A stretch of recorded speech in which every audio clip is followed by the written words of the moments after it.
Kun sagalee bilisummaa Oromooti.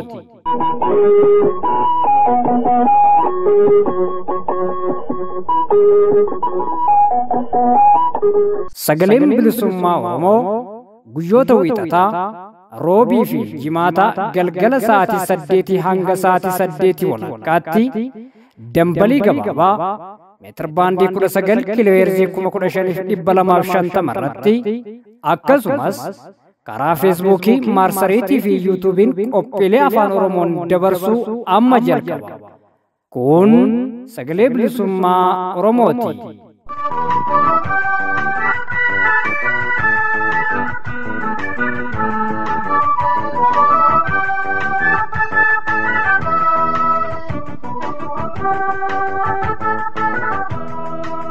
Harka fuunee ashamaa akkam ooltan hordoftoota keenya kabajamoo fi jaallatamoo nagaan keenya ulfinaaf kabajaa bakkuma jirtan maratti isin dhaqqabu. Hordoftoota keenya duraa duuba qophiilee keenya har'aaf qabannee dhiyaanneen isin beeksisa. Qophii kana beeksisuudhaan haga xumuraatti kan isinii waliin turu ani Ibsaa Gaaddisaati. Jalqaba irratti oduu dhagama keessaniin geenya. Akka oduun xumurameen guutummaa qophii keenya har'aa kan ta'e miidhaa ulfaataa uummata Oromoo irra gahaa jiru irratti kan xiyyeeffatu sagantaa tokko qabna. Yeroo dhiyoodhaas mootummaan paartii PP'n durfamu ilmaan Oromoo golee Oromiyaa cufa keessa jiran irratti hidhaa jumlaa, ajjeechaa jumlaa maqaa waraana bilisummaa Oromoo waliin hidhata qabdu jedhuun godinaalee Wallagga cufa keessatti Kaaba Shaggar, godina Salaalee fi Baha Shaggar akkasumas godinaalee Arsii fi Baalee keessatti miidhaa ulfaataa uummata keenyarraan dhaqqabsiisaa jira. Dararaan ulfaataan uummata keenyarra gahaa jiru kun immoo yeroodhaa gara yerootti hammaachaa dhufuudhaan amma sadarkaa ulfaataa dubbachuuf illee ulfaatu irra gahee jira. Dhiyeenya kana kibba baha Oromiyaa godinoota Arsii fi Baalee keessatti waraana murna bilisiginnaan yakkoonni gurguddoon sarbama mirga namoomaa ta'an uummata Oromoo irratti raawwatamaa turanii jiru. Ammas itti fufiinsaan raawwatamaa jiru. Dhimma kana irratti hoogganaa adda bilisummaa Oromoo godina kibba bahaatti argaman Jaal Hundee Daraaraa waliin turtii taasifnee jirra. Hundumaa haga maayitti akka nu hordoftan isin affeera amma gara jaala oduu dubbisuuttan isin ceesisa.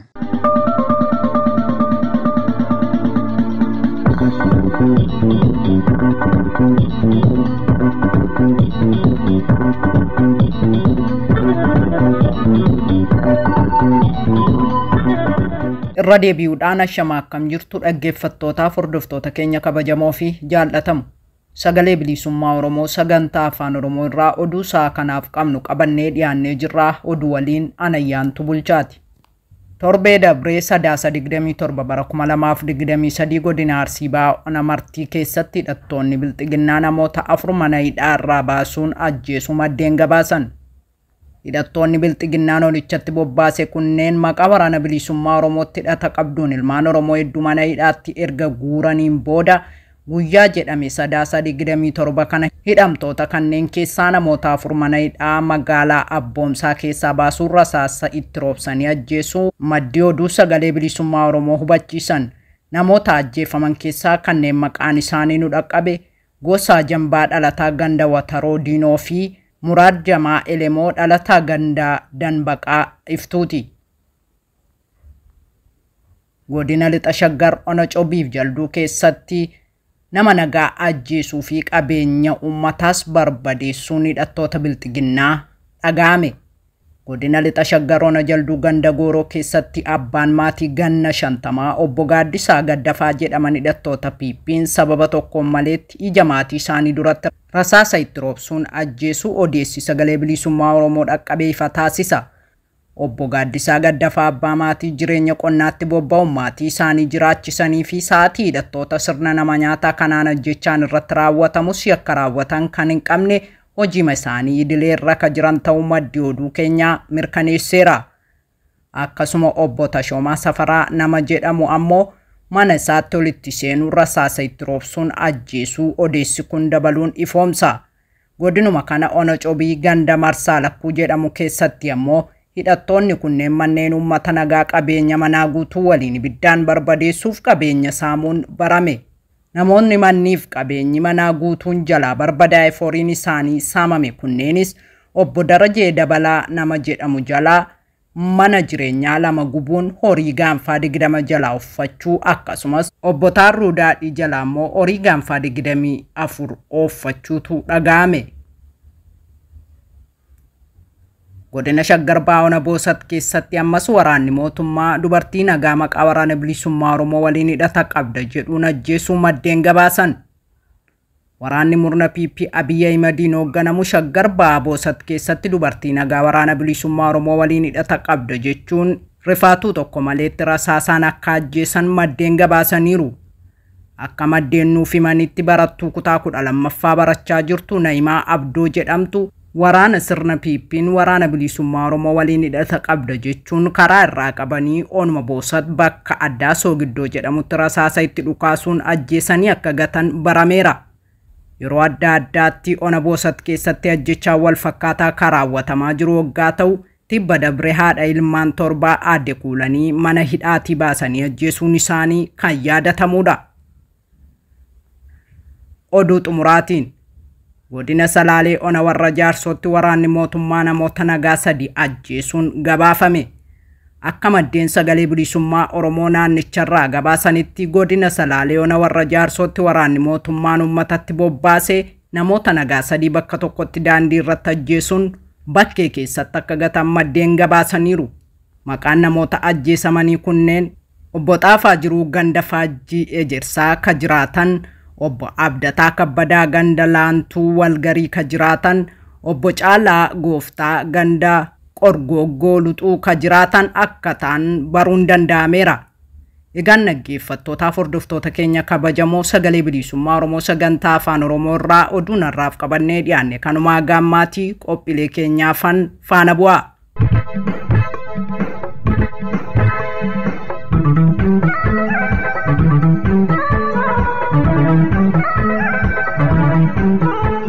Hordoftoota keenyaa kan caqasaa jirtan kun sagalee bilisummaa Oromoo sagantaa afaan Oromoo karaa marsariitii YouTube fi raadiyootiin isin bira gahaa jirudha. Qophiin keenya oduudhaan eegale ammas akkuma itti fufetti jira. Yeroo dhiyoodhaa as mootummaan paartii PP'n durfamu ilmaan Oromoo golee Oromiyaa cufa keessa jiran irratti hidhaa jumlaa, ajjechaa jumlaa maqaa waraana bilisummaa Oromoo waliin hidhata qabdu jedhuun godinaalee Oromiyaa cufa keessatti dararaa ulfaataa ilmaan Oromoo irraan dhaqqabsiisaa jira. Dhiyeenya kana kibba baha Oromiyaa godinoota Arsii fi Baalee keessatti waraanni murna biltsiginnaa yakkoota gurguddoo sarbama mirga namoomaa ta'an uummata Oromoo irratti raawwataa jiraachuu yeroo adda addaatti gabaasaa turreerra. Dhimma kana irratti hoogganaa adda bilisummaa Oromoo godina kibba baatti argaman Jaal Hundee Daraaraa waliin turtii taasifne akka itti aanutti isin biraan geenya ammas nu hordofaa.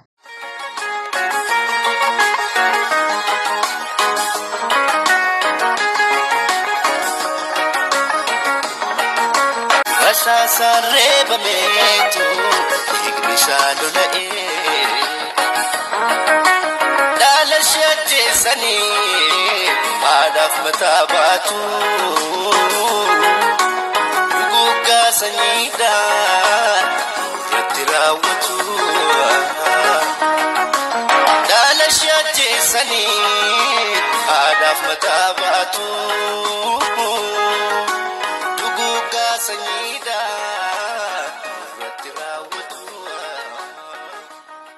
Ashamaa akkam jirtan dhaggeeffattootaa fi daawwattoota sagalee bilisummaa Oromoo kan dhagaa jirtanii fi daawwataa jirtan sagalee bilisummaa Oromoo sagantaa afaan Oromoo irraa isiniif tamsa'aa jirudha. Har'a keessummaa tokko qabannee dhiyaanneerraa keessummaan keenya Jaal Hundee Daraaraa hoogganaa adda bilisummaa Oromoo toora godina kibba baatti fuula sana irratti dirqama dhaabaa irra jiranidha. Naannoo sanitti argamanii. Dhiyeenya kana kibba baha Oromiyaa godinoota Arsii Lixaa, Arsii Bahaa akkasumas godinoota Baalee Lixaa fi Baalee Bahaatti jidduu sanitti haalli ulfaataan rakkoon ulfaataan uummata keenya irratti qaqqabaa jira. Kanaan wal qabatee akka waliigalaatti rakkoo uummata irra gahaa jiruuf maddi rakkoo kanaa maali? Furmaanni isaa maali? Kan jedhuu fi kan kana fakkaatan irratti marii taasifnaa.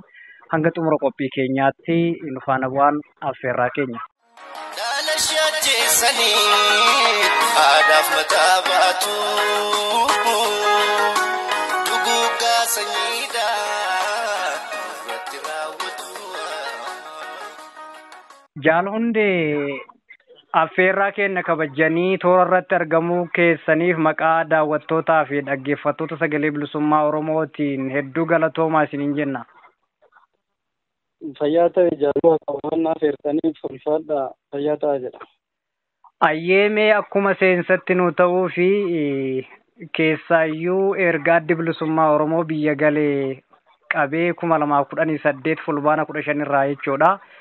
Waggoota arfan shanan darbaniif guutummaa goleelee Oromiyaa keessatti rakkoo siyaasa biyya kana keessatti dhalatee wal qabatee ajjeechaan jumlaa hidhaan jumlaa saamichi bifa garagaraatiin maqaa garagaraa itti moggaasuudhaan uummata hiruun dararuun akkasumas gibira jedhanii al tokko maqaa makalaakaa jedhanii al tokko maqaa gabataa misoomaa jedhanii yeroo biraa ammoo maqaa inshuraansii fayyaa jedhu saamicha hin jirre uummatarra dhaqqabsiisaa jiru. Dhiyeenya kana ammoo waan kanaan dura ta'ee hin beekne kibba bahaa Oromiyaa keessatti maqaa waraana bilisummaa Oromoo deeggartuu maqaa waraana bilisummaa Oromoo nyaachiftu jedhuun uummata nagayaa ijoollee keessan fidaa jechuun kibbuma bahaa Oromiyaa godina Arsii Lixaa ona Adaabbaa keessatti gandi manni 8 yeroo itti gubatee dhageenye gabaasaa turre. Godina Baalee keessatti mana 109 gubatee sanis gabaasaa turre. Ona Gada Basaasaa godina Arsii Lixaatti jechuudha. Ganda Coofira Shaashee jedhamutti tibba darbe gara mana 10 wayiiti kan gubanii. Godina kibbuma bahaa Oromiyaa godina Arsii bahaa naannoo shirkaa fi naannawa sanitti yoo xiqqaate gara mana 20tti kan gubate qeef qabeenya waliin uummata illee bifuma saniin ajjeesaa jiru. Inni kun maalirraa badda? Maaltu adda godha? Qaamni mootummaa dhofiin jedhu waraana silaa daangaa biyyaa eegu nageenya biyyaa eeguu danda'u nageenya biyyaatii fi nageenya uummataa eeguun hanqatamee uummata jumlaan ajjeesuu mana gubuu maaf barbaachise? Akka hooggana fuula san jirtanii hooggana adda bilisummaa Oromootti maal jettu kanarraa kaaname? Bareeda fayyaa ta'e jaalwaaqoo waan kunniin ibsuunis irraa dubbatuunis nama dhibaa maaliif yeroo hedduu waan hedduu irraa dubbataa turre waan hedduu akeekaa turre haa ta'uuti namoota gurra ittiin uummata dhageeffatan hin qabneen biyyi bulaa jirti waan ta'eef yookaan immoo kan namoonni ajjeefamaa jiran namoota akkasiitiin yookaan sirna Minilik irraa jalqabee of ijaaraa wal itichaa maqaa fi namoota jijjiirataa dhufeen biyyattiin unkuramaa jirti waan ta'eef isa kana gaggabaabseen asii hima. Inni dura akkuma jette yeroo addi bilisummaa Oromoo biyyatti galerraa kaasee simannaa ummati Oromoo adda bilisummaa Oromootiif godhe jaalala ummatni Oromoo biratti adda bilisummaa Oromoo qabu akkasuma wajjiroota yeroo gabaabaa keessatti fedhii ummataatiin bakkoota aanaalee fi gandoota jiran hunda keessatti wajjirri adda bilisummaa Oromoo saaqamuutiin wal qabatee simannaa Finfinneetti taheen wal qabatee simannaa godinoota irratti jila adda bilisummaa Oromoo kallattii hundaan bobba'e irratti mul'ate wal qabatee sodaan sirnoonni duraan dabran akkasuma immoo warri bu'uuressitoonni warra bilisiginnaa kun kan aduwarraa ka'anii haga ammaatti fufiinsa warra saniitu jira.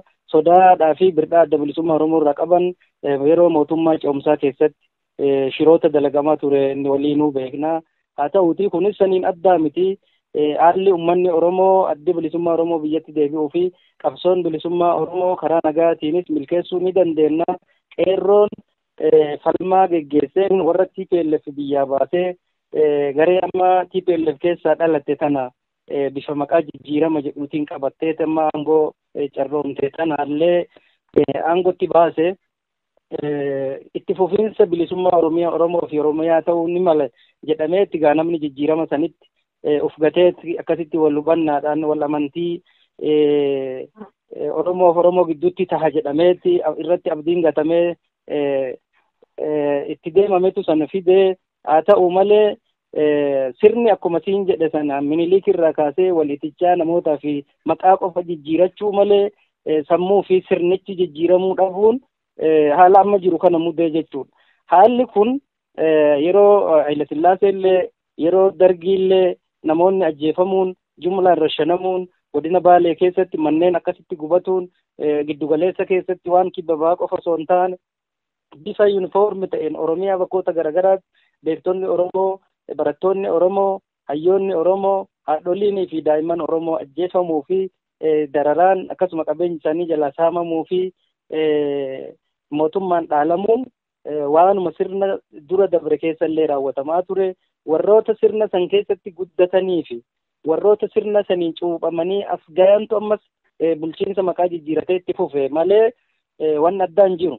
Haa ta'uuti kunin gaaffiin Oromoo yoo deebite warri Oromoof Oromiyaa jibban kan immoo dachii Oromiyaa jaalatan kan ummata kana jibban kan aadaa Oromoo jibban kan afaan Oromoo jibban kan Oromiyaa lafee dachii jaalatanii fi dachiin tun teenna jechuutti haga ammaatti gaman warreen kanatu sirna kana keessatti wal ijaaree sirna kana sochoosaa jira. Kunin itti fufiinsuma sirna gaafa duraa san waan ta'eef wanni haarofni har'a Oromoon isaanirraa eegulleen sirriin turre.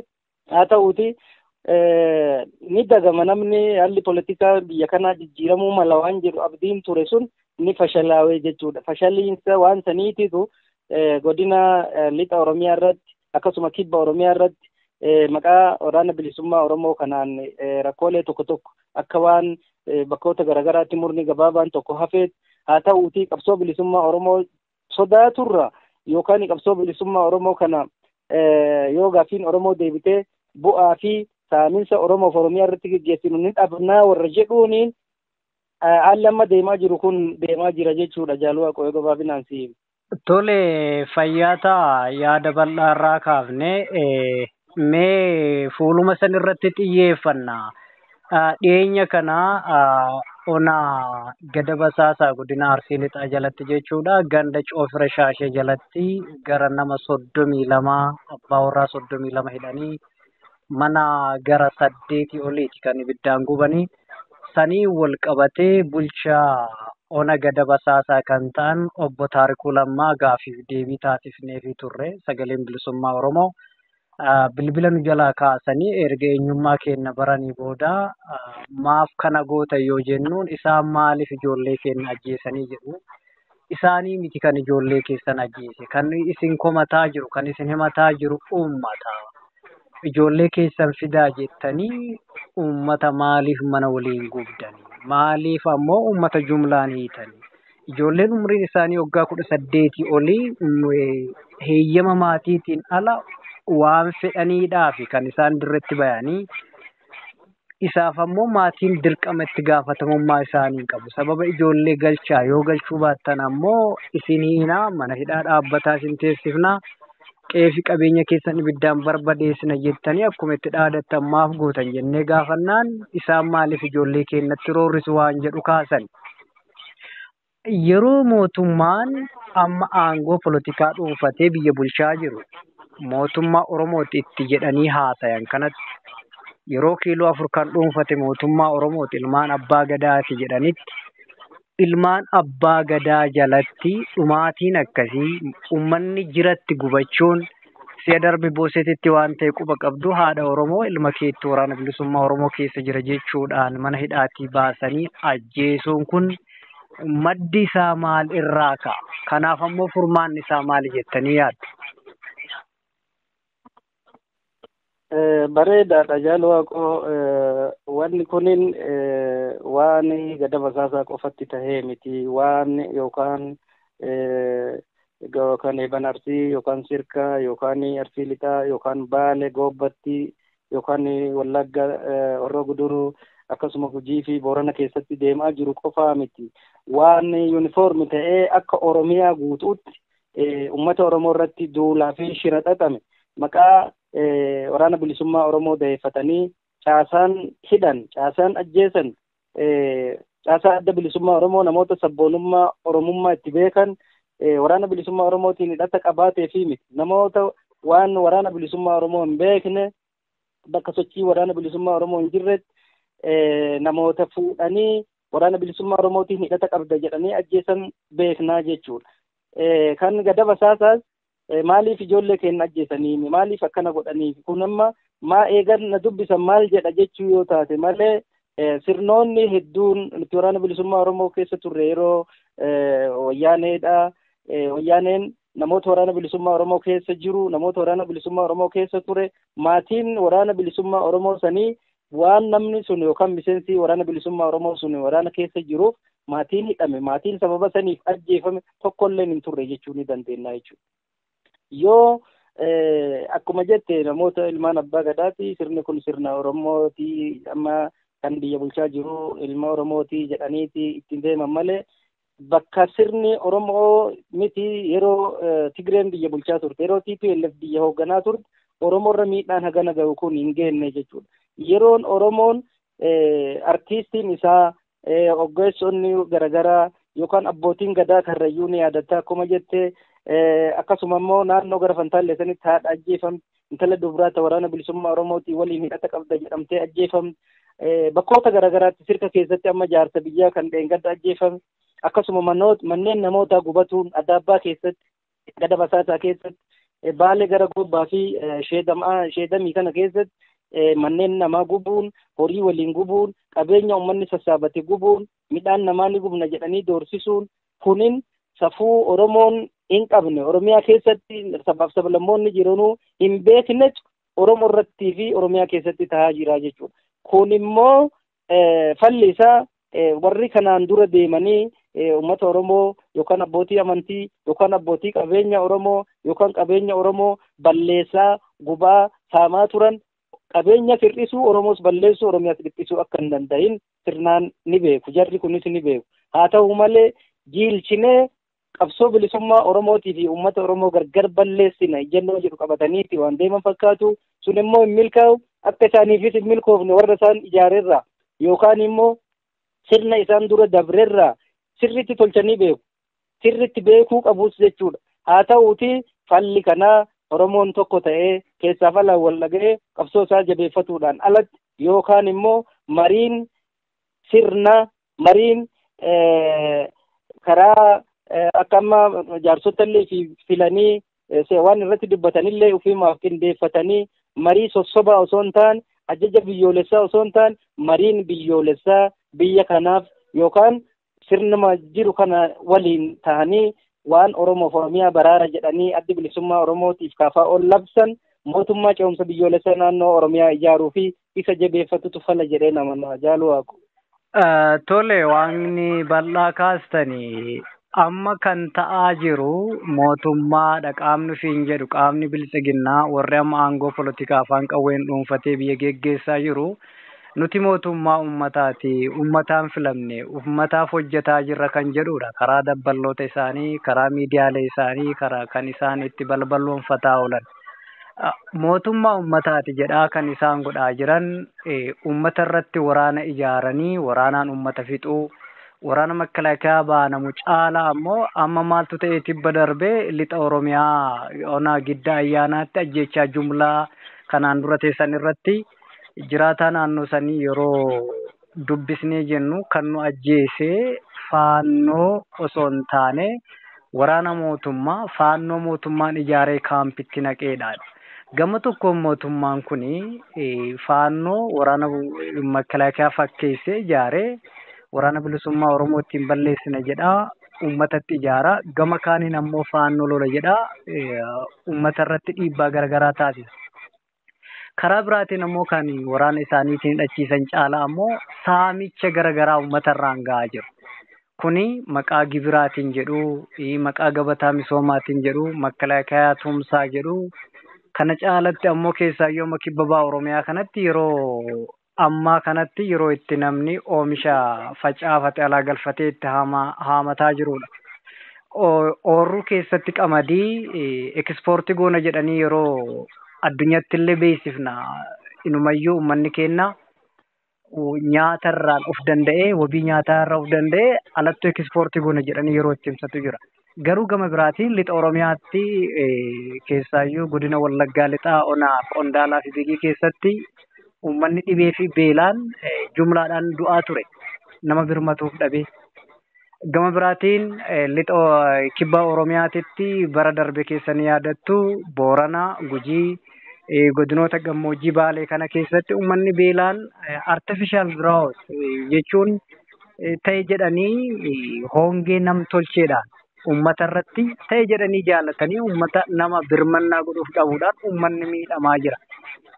Walumaa galatti bifa garaagaraatiin uummata kana jilbeeffachiisuun maal irraa madda? Kuni gama biraatiin uummata kana ta'e jedhanii sanyummaadhaan addaan fooyanii miidhaa dhaqqabsiisuu ta'a. Moo dhuguma aangoo dheereffachuuf jedhanii uummata kana miidha jechuu dandeenya? Kunini waan itti haasa'uun sun nama saalfachiisu jaalwaaqoo ummanni sirna filatee ittiin na ajjeesi, sirna filatee qabeenya koo barbadeesi, sirna filatee haadha yookaan ajjeesi, ilmoo irra kaayi ilmoo ajjeesi akkana godhi na gudeedii jedhee Oromoon sirna ijaaratee fi ijaaratuuf deemullee hin qabu. Sirna ittiin bilisoomee walabummaa fi birmadummaa isaa ittiin labsatu ijaarachuuf qabsoorra ture, qabsootti jira. Haa ta'u malee namni ummata keessaa dhalate keessatti, warra keessaa dhalate keessatti, saba keessaa dhalate keessatti nama ajjeesu, qabeenya gubu, horii beeyladaa dirooniidhaan, milishaadhaan, gaachana sirnaa jechuudhaan gubanii ajjeesanii awwaala dhoorganii hidhanii mana hidhaatti seeratti dhiyaachuun sirna wayyaanee fi dargii keessa ture sun ragaa ittisaa dhiyeeffatanii itti mormatanii bilisa bahuu fi murtii gabaabsatuun ture sun hardhan jiru. Nama hidhuu abbaa barbaadan mana hidhaatii baasanii ajjeesu. Kun immoo sirna Oromoon nu filee kana nu godhaa jedhe jechaan Oromoo tokkorraa yoo dhageettu caalaa wanni mataa nama dhukkubsu hin jiru. Haa ta'u malee ummata ajjeesanii ummata hidhanii, ummata dararanii, ummata miidhanii, qabeenya ummata balleessanii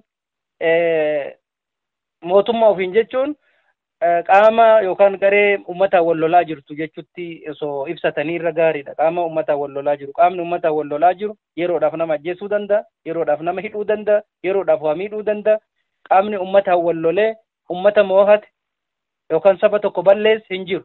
Haa ta'u malee akkuma amma ati jette lixa Oromiyaatti manneen amantii keessaa nama guuranii ajjeesuu, kibba Oromiyaatti nama karaa deemu imaltoota gara biraarraa dhufan qabanii waraana bilisummaa Oromooti jedhanii ajjeesuu, haadaan hidhanii yookaan bifa hudhiinsaatiin, bifa rasaasaatiin, waan garagaraatiin yeroo uummata bakka garagaraatti fixan arginaaf dhageennaa jechuudha. Haa ta'uutii kun hammeenyuma isaanii yookaan diinummaa isaan saba kanaa fi ummata keenyaaf qaban ibsuun caalatti wanni kana jedhanii irraa dubbatan nama dhiba. Maaliif kan nama ajaa'ibu immoo ijoolleen Oromoo kan ganda keessa jiranitti nama bulchan, kan aanaa keessa jiranitti nama bulchan, karooraa fi dirqama akkanaa kana fudhatanii ummatuma keessaa dhalatan, ummata waliin jiraatan irratti yakkaa fi duguuggaa sanyiiti yoo jenneen irra bareedaa kana ummataa fi saba isaanii irratti raawwatuun kanaa ol salphinni guddaan akka saba kanaatti jiru yookaan akka namoota garee amma mootummaa ofiin jettu kanatti jiru waan hin jirreef haalli kun haala irraa ibsuu fi irraa dubbatuunis nama saalfachiisuu fi nama qaanfachiisuu kanaaf osoo laallatanii jechuun barbaada warra waan kana godhuuni mootummaan ummataa yookaan mootummaan ummataaf dhaabate ummataa fi waan seera kabachiifna jedhu waan seera cabsuu fi seera tolchu addaan baasanii beekutu isaan barbaachisa. Kanaaf ummataan loluun taasuma isin hin milkeessuu waan kanarraa dhaabachuu qabdanii jedhaan jechuudha. Karaa biraatiin immoo ummata ajjeesaa, ummata hidhaa, garee ummata hiite kana maqaa garagaraatti godhanii leenjii gaachana sirnaatiif, leenjii milishaatiif yookaan immoo gabataa maalii jedhaniit maqoota garagaraatti moggaasanii maallaqa ummata irratti murteessanii, aanaa irratti maallaqa miliyoonaan murteessanii, ganda irratti, magaalota irratti, hoteelaa fi abbootii qabeenyaa hedduu kan irratti cuccufantu jira magaalota Oromiyaa hedduu keessatti. Sababiin isaa tooftaa ittiin ummata Oromoo kana laamshessanii if jalatti deebisan maqaa gibiraatiin haa ta'u, maqaa gargaarsaatiin haa ta'u, maqaa deeggarsaatiin yookaan miseensa kennataatiin haa ta'u, maqaa ammallee gosaan lafoota daangarra jiran Wallaggaa fi gara Benishaanguliitiin, Booranaa fi gara Somaaleetiin, Gujii fi gara Somaaleetiin, Baalee fi gara Somaaleetiin, bakkoota garagaraatti dalloomannaatiin asiin karaa gurraa kanaan wal qabatee lafoota jiran hunda keessatti ummata keenya buqqisanii bakka qubsumaa dhoorgatanii deeggarsa tokko malee walitti qabanii beelaa fi rakkoo namtolcheetiin yaala tokko dhoorkatanii ummata akka mootummaa qofa eeggatu godhanii akkasitti dhumaa jirutu jira jechuudha. Dhibeelee garagaraatiin busaan akkasuma gifir bakkoota yeroo garagaraatti godina Baalee kana keessatti aga dhiyeenya kanaatti koleeraanii fi gifir bal'inaan deemaa jira jechuudha. Addunyatti himamee gargaarsi tokko osoo hin godhaminiif mootummaan immoo uummata kana qindeessee yookaan gurmeessee ogeessota fayyaa itti ramadee fi dhibee kanarraa baraaruuf osoo tarkaanfiin tokko hin fudhatamin bifa garagaraatiin dhumaa jira. Kana jechuun ummata kana rakkoolee namtolcheetiin, rakkoolee mootummaan tolcheetiin ummata kana cabsanii uf jalatti deebisanii ummata kana qabachuudhaan alatti yookaan umrii aangoo isaanii dheereffatuudhaan alatti ummata kanaaf yaadanii yookaan ummata kanaan filamanii yookaan ummata kanaan abdiin ummati kun amma irraa qabu hin jiru bara jaala kiyya. Ummanni beelaan rakkoolee garagaraatiin buqqa'iinsaan manni gubatuun qabeenyi isaa jalaa saamamuun ummata miti miseensoti isaatu jechuu haala dandeenyuun mootummaa kana balfanii jiranii jechuudha. Kana beekee dhaabbachuu qaba mootummaan. Mee lama walitti qabdanii naaf jettu jaal hunde. Mootummaan karoora waggaa 10 baasan galiin gahuudhaaf tooftaa tarsiimoo garaagaraa baasee kana fayyadama haa jennu. Garuu lukkiileen isaanii warra amma raayyaa sooshaal miidiyaa jedhanii ifumatti mootummaan mindaa kaffalee fi gadhiisutu jira. Al tokko yoo ajjeechaan raawwatu uummanni jumlaadhaan yeroo ibiddaan manni isaanii gubatu rakkoon garaagaraa uummatarra yeroo dhaqqabu rakkoo kana kallattii geeddaranii akka mootummaan kun mootummaa uummataa ta'etti warraaqsa diinagdee irra akka jirutti rakkoon nageenyaa akkuma waliigalaatti furame kan amma irra jiran warraaqsa diinagdee qofa akka ta'etti gara diinagdeetti gara ikoonomiitti akka ta'ettidha kan isaan haasayan. San keessa ammoo suni ajandaa mootummaa waliin wal qabatee hojii isaaniiti jedhanii yoo itti fufan kan biraa ammoo uummata keessa kan amma dhiyeenya kana komii uummanni ona gada basaasaa miidiyaadhaan dubbisanii nutti himatanii warra dhageettii fi beekamtii uummata keessaa qaban kan akka hayyoota amantaa abbootii gadaa kanneen fuudhanii uummatarraan deemaniitiin uummata ittiin hiraarsaa jiru jedhu. Isaan ammoo dantaa addaatiin qabu. Qarshii kennuu fi konkolaataa bituu fi lafa kaaree miitiriga 10,000 kennuu fi kanatu jiraa jedhu. Jarri kun haga yoomiitti uummata keessaa bayan dantaan itti jijjiiranii uummata kana mootummaa hadha dhufee boru kufuu danda'uuf tumsuuf jecha uummata bara egeree isaanii waliin jiran haga yoomiitti miidhu.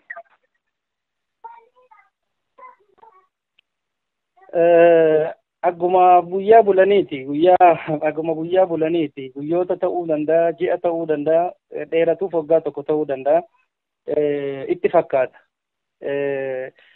Waan nama ajaa'ibu garuu warra lafa inni yabbii irratti tiksaa ture lafa inni loon irratti horataa ture lafti kun keeti namaan jedhu caalaa warra lafa sana fudhatee obboleessa isaa kakkaleessa itti waliin horaa irratti waliin qotaa turan ajjeesisiisuuf lafa kaaree 200 yookaan 500 fudhatee obboleessa isaa adamsutu irra nama aarsa.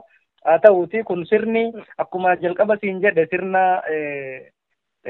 dantaadhaaf ijaarame sirna dantaadhaan waa ijaaruu barbaadu malee sirna kaayyoo qabu yookaan kaayyoo irratti yookaan safuu sabaa irratti yookaan bilisummaa sabaatiif yookaan nagayummaa biyyaatiif deemu miti. Osoo sirna nagayummaa biyyaatiif deemu ta'e osoo sirna bilisummaa sabaatiif deemu ta'e saba ajjeesee sabaaf sablammoota walitti buusee sabuma tokko immoo gosaan amantaadhaan waan garagaraatiin walitti buusee miidhaa achi gidduu argamuutiin umrii isaa dheereffachuu miidhaa achi gidduu argamuutiin immoo jireenya isaa bareechifachuu namni barbaadu nama safuu fi yookaan aadaa saba kanaa tolchee hin beekne yoo ta'e malee yookaan nama sirnoota dabreerraa waan hubatin yoo ta'e malee silaa namni nama ta'ee waan san yaadu ni xiqqaate jechuu ni dandeenya. Haa ta'u malee sirna yeroo dheeraa fudhatee biyya kana keessa ture keessa sirni kun yookaan wanni kun waan tokko warra TPLF waliin turan jarri kun warri amma bilchiginnaa ofiin jedhu maqaa garaagaraa aga sadiitti jijjiiratanii ODP maalii jedhaniitu jijjiiraa turanii haa ta'uuti waan mallas waliin hojjetanirraa namni waan jarri kun waa baratuu qaba jedhee yaadaa ture.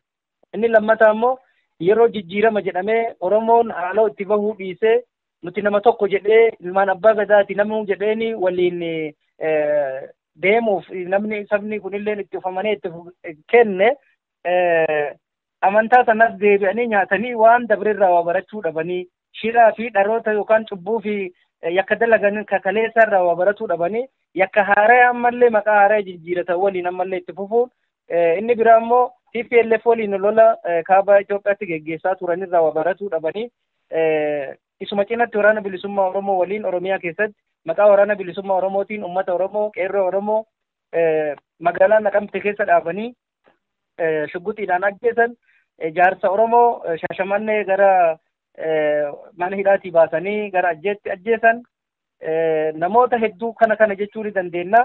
Haa ta'u waan yakkoota kalee raawwatamirraa otoo waan barin mohannaa kalee TPLF isaan irratti geggeesseerraa injifannoo TPLF argate kasaaraa mootummaan kunii fi biyyi kun keessa galteerraa otoo waan barin ammas waraana bilisummaa Oromootii fi maqaa waraana bilisummaa Oromootiin qabsaa'ota Oromoo sabboontota Oromoo walumaa gala guutuu ilmaan Oromoo adamsuun miidhaan isaan irra geessan kun dhugamatti waan namoonni waan kana raawwatan kun akka jarri jedhanii miti Oromoo dhaayii jenneetuuf gaafachuu qabnu keessaa tokko jechuudha. Kanaaf wanni guddaan isaanirraa eegamullee jiraatuu baatu Oromoon akka sabaatti of jabeessee ijaaramee tokko tahee tokkummaa isaa jabeessee qabsoo bilisummaa Oromootti jabaachuudhaan alatti mootummaa ce'umsa biyyoolessa naannoo Oromiyaa ittichuudhaan alatti wanni tokkolleen kafala kanaa ta'a jenneetti as keessa amma bulchoota gandaa bulchoota godinaarraa yookaan mootummaa bilchiginnaa kanarraa eegan akka biyyatti hin jiru jaalagi.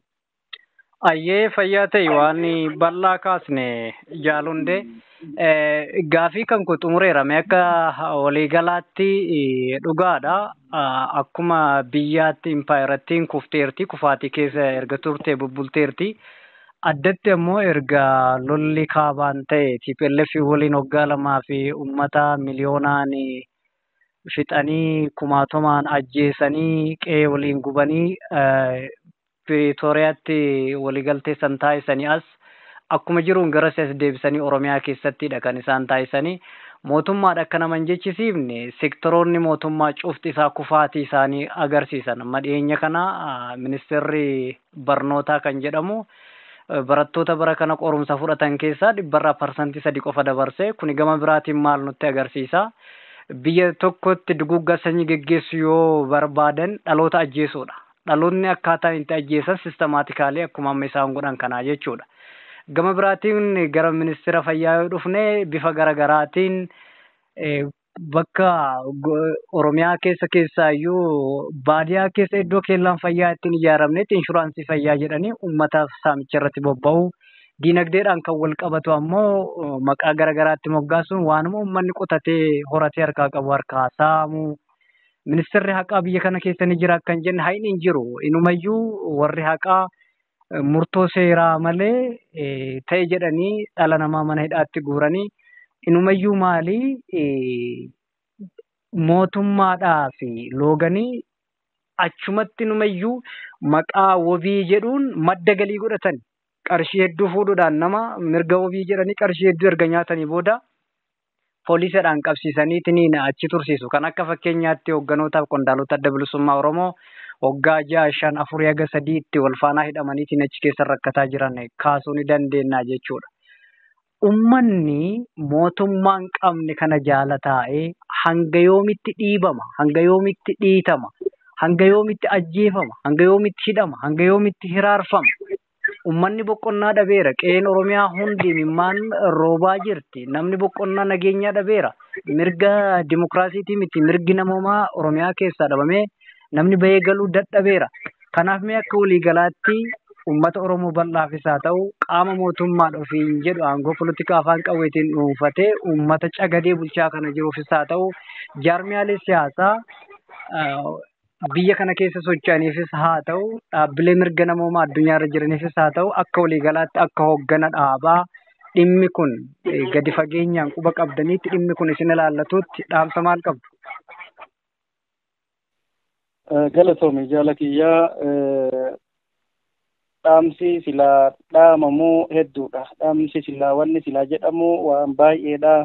Haa ta'uti waan baay'ee haasawanii qaamni dhageeffate yoo hin jirre rakkoodha. Waanuma gabaabduu jechuun fedha warra qaama mootummaatiin ammas irra deebi'ee biyyi addaan addatti qabnu hin jiru. Biyyi paartii mormituu jedhamtu hin jiru. Biyyi jaarmayaa hin jirtu. Biyyi jirtu biyya saba kana. Saba kana ajjeesuudhaan jaarmayni isin mo'attan tokkolleen hin jiru.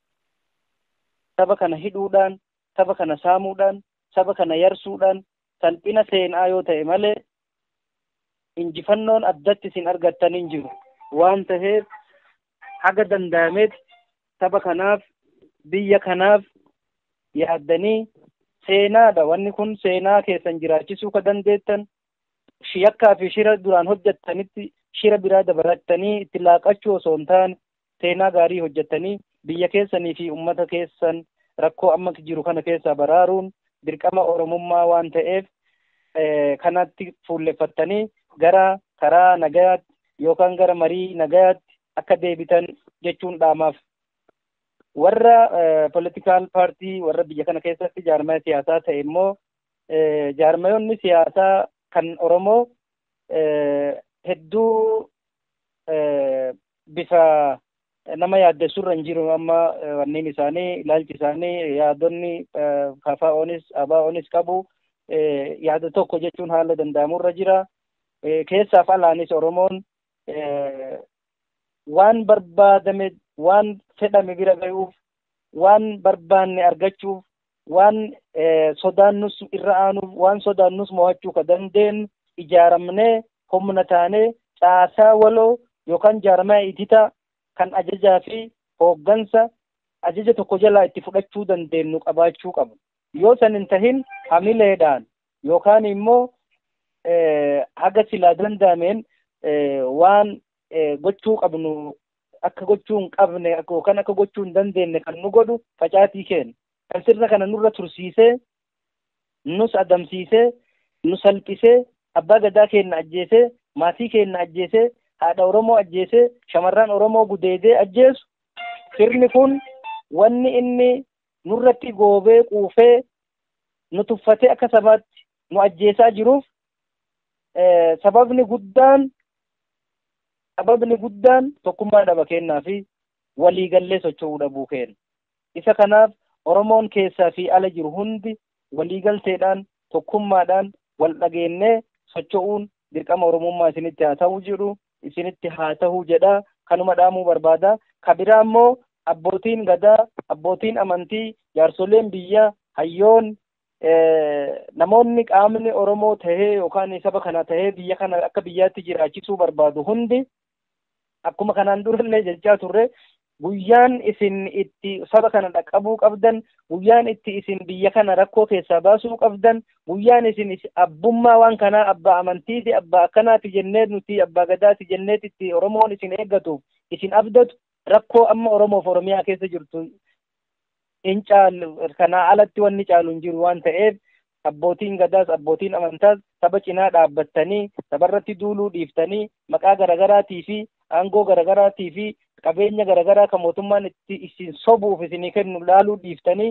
lubbuun daa'imman qacalee qixaa jirtu, lubbuun hawwolii keenya kan ajjeefamaa jiru, lubbuun abboota keenya kan rakkataa jiru garaa isin nyaattee gara sabaatti hiriira sabaa irratti deebitanii saba waliin dhaabbattuu qabdaniin dhaamsa kiyya kanuma jedha Jaalu Waaqoo.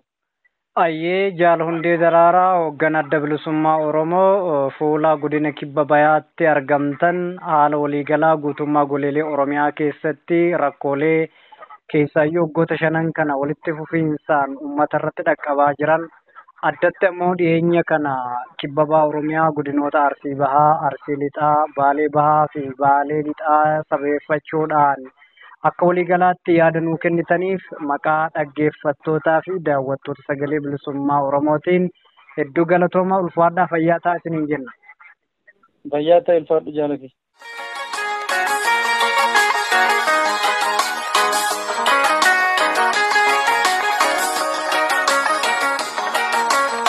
rasaasarree bameetu dhiigni isaa lola'ee dhaala ishee ajjeessanii haadhaaf mataa baatu dhuguggaa sanyiidhaan irratti raawwatu dhaala ishee ajjeessanii haadhaaf mataa baatu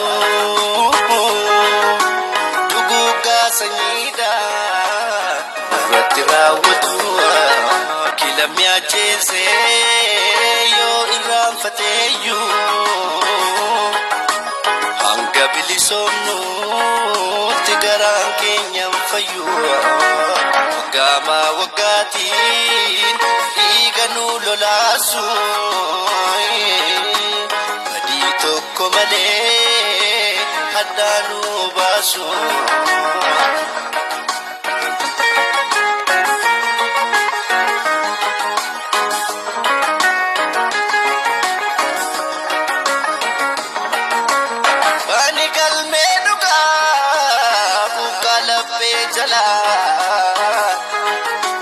Kayo duga bate isabu'e bolla haka sador kame dinan chonkolae mafdif na gumasa isa duga isa sabaf katu marrumang gubatu Raja be ijidi gabaatu isalu gamame lugautu baatu kafi mirga kofa karrasas nyaatu. Egaan hordoftoota keenya sagalee bilisummaa Oromoo sagantaa afaan Oromoorraa qophiin har'aaf qabannee dhiyaanne kanuma haga ammaa hordofaa turtanidha. Haga xumuraatti nu faana buutanii waan nu hordoftaniif galanni keessan bilisummaadha. Sagantaa itti aanuun haga walitti deebinutti nagaatti injifannoo uummata Oromoof.